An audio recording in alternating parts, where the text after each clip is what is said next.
नमस्कार, मैं हूं आपके साथ रोहित। तीसरी बार मोदी की सरकार बने 4 महीने हो गए और देश की पंचायत में बजट सत्र खत्म हो चुका है, मानसून सत्र खत्म हो चुका है। लेकिन यह सत्र ने बता दिया कि मोदी अब गिनती के दिन मोदी के बचे हैं। जो अपनी ताकत के लिए जाने जाते थे वो अब राहुल गांधी के सामने मिमियाने लगे हैं और एक के बाद एक फैसले वापस ले रहे हैं। चलिए बताते हैं कि कैसे मोदी की ताकत कम हुई है इस रिपोर्ट में।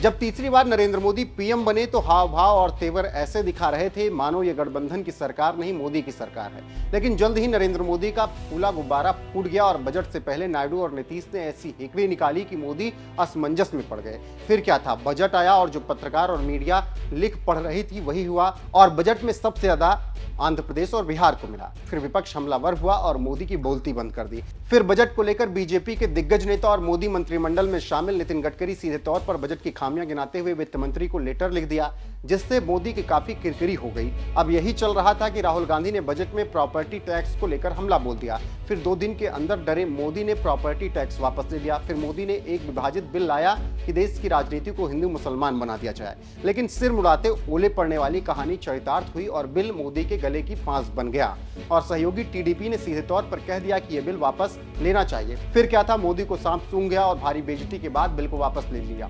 इसी को लेकर लोग कई तरह की बातें कर रहे हैं और कह रहे हैं कि अब मोदी कुछ दिनों के मेहमान हैं। मोदी का इकबाल खत्म हो रहा और मीडिया के द्वारा बनाया गया महामानव अब फेल हो रहा है। तभी तो एक के बाद एक फैसले से मोदी मात खा रहे हैं और राहुल गांधी आगे बढ़ते जा रहे हैं।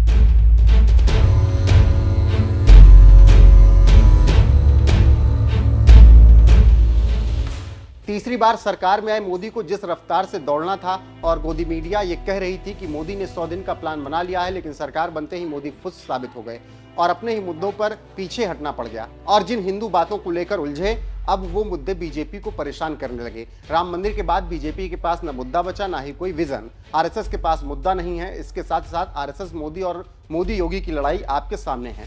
इसी वजह से जब लोकसभा और राज्यसभा में पार्टी बैठती है तो कंफ्यूज रहती है। एक ही मुद्दा उसे याद आता है, वो है हिंदू मुसलमान। लेकिन ये घुट्टी पिछले 10 सालों से जनता को पिलाई जा रही है।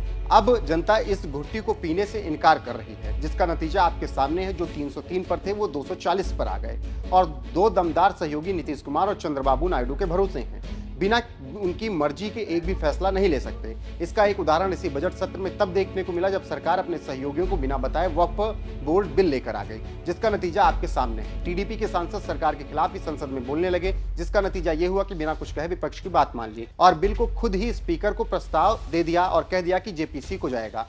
इससे आप समझ सकते हैं कि कैसे नरेंद्र मोदी नाम के पीएम रह गए हैं। पिछले 10 साल बहुमत की सरकार चलाने पर अपने सहयोगियों की हिम्मत नहीं होती थी कि जुबान खोल लें, लेकिन तीसरे कार्यकाल में सीधे मोदी पर हमला हो रहा है और मोदी चुप हैं, कुछ भी नहीं कह पा रहे हैं। ऐसे में कहा जा रहा है कि मोदी नाम के पीएम है, बाकी नीति नायडू और नीतीश बना रहे हैं।